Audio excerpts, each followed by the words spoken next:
Have you ever walked into a room and felt completely invisible? Not ignored on purpose, just unnoticed. And have you ever watched someone else walk into that same room and felt the whole mood shift?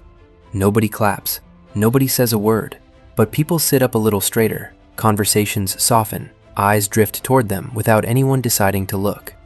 What are they doing differently? It's not money, it's not status, it's not even confidence in the way most people define it. I used to be the person nobody noticed. I'd speak up in meetings and watch people keep scrolling on their phones mid-sentence. I'd offer an idea and it would just float away, unacknowledged.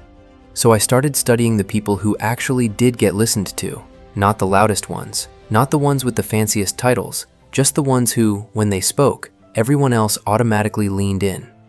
What I found wasn't one big secret. It was 5 small, almost boring habits, repeated consistently, that quietly rewired how people treated them. None of them require charisma you're born with. They're learnable, and you can start practicing most of them in your very next conversation. I'm going to walk you through all 5, ranked from the one that matters least to the one that matters most. But first, one thing to get straight, because this is where most advice on this topic goes wrong. Respect isn't something you can demand. You can't argue someone into it, and you can't buy it with a nice watch or a confident tone of voice. Respect is a gut-level reaction, not a conscious decision. Your job isn't to convince anyone of anything. It's to become the kind of person their gut simply reacts to differently. I've spent the last 2 years testing this, on myself, on coworkers, even on total strangers in coffee shops, just to see if it held up with zero relationship built in. It held up every time. Let's get into it. Habit 1. Take up your space. Watch how most people occupy a room, in a meeting, in a waiting area, standing in line, shoulders curled inward, eyes down, arms crossed tight, taking up as little space as possible. It's almost an instinct to apologize for existing. Now watch someone people respect. Shoulders open, head level, not stiff, not puffed up, just settled, like they genuinely belong there. Because they do. Here's the mechanism. Your body sends a signal before a single word leaves your mouth. An open, relaxed posture tells everyone in the room, on a subconscious level, I'm not bracing for anything. And a brain that isn't bracing reads, instantly, as a brain that's in control.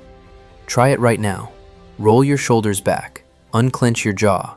That tiny shift is the starting point for everything else on this list. Habit 2. Slow down on purpose.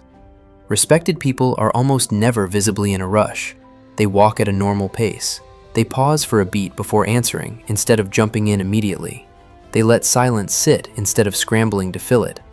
Anxious energy, on the other hand, looks like darting eyes, rapid speech, fidgeting hands. Speed reads as panic, and panic reads as low status, even when what's being said is perfectly reasonable. Calm reads as competence, even when the calm person has no idea what they're doing. Picture 2 people walking into a meeting 5 minutes late.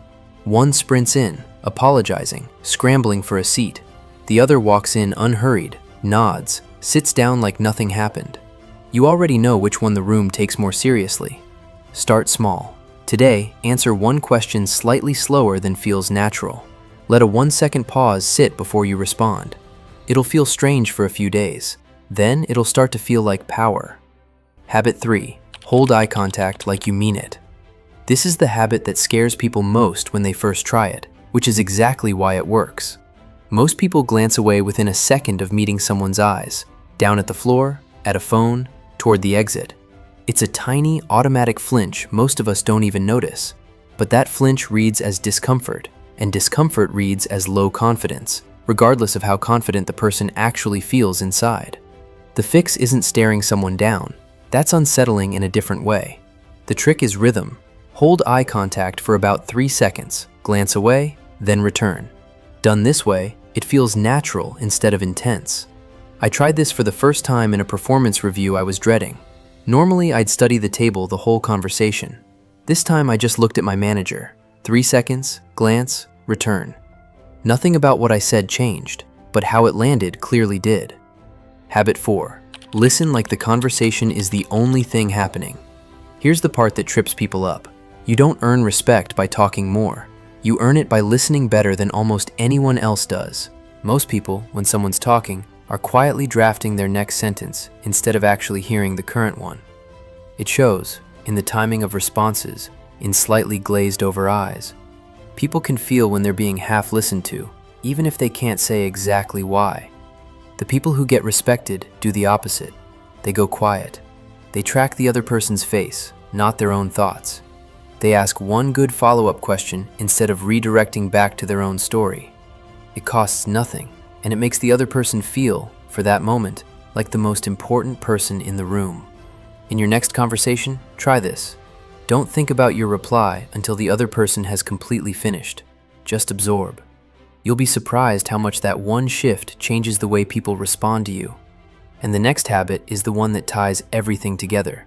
But it only works once the first four are already in place, because without them, silence just looks like you have nothing to say.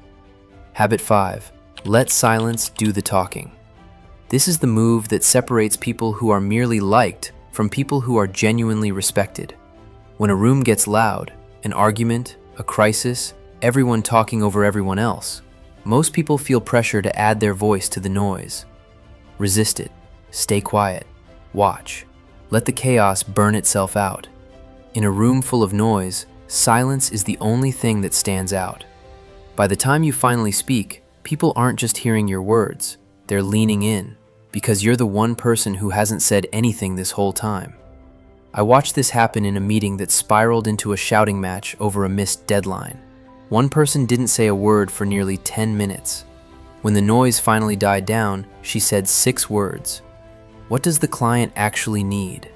The whole room reset around that sentence. Nobody remembered who'd been shouting 2 minutes earlier. Everyone remembered her. Why this actually works. These 5 habits aren't really about looking respectable to other people. They work because each one is a small act of respecting yourself first. Standing open says you're not afraid of being seen. Slowing down says your time has value. Eye contact says you're not hiding. Listening says you take other people seriously. Silence says your words are worth more than noise. That's why you can't fake any of this for long. People are remarkably good at sensing the difference between someone performing confidence and someone who's actually built it. 1. Open posture. Stop shrinking. Take your space. 2. Slow down. Speed reads as panic. Calm reads as control. 3. Eye contact. 3 seconds. Glance. Return. 4. Listen fully. Don't draft your reply while someone's still talking. 5. Use silence. Let the noise exhaust itself before you speak. Don't try all 5 at once. That's a fast way to feel awkward and quit by Wednesday. Pick one.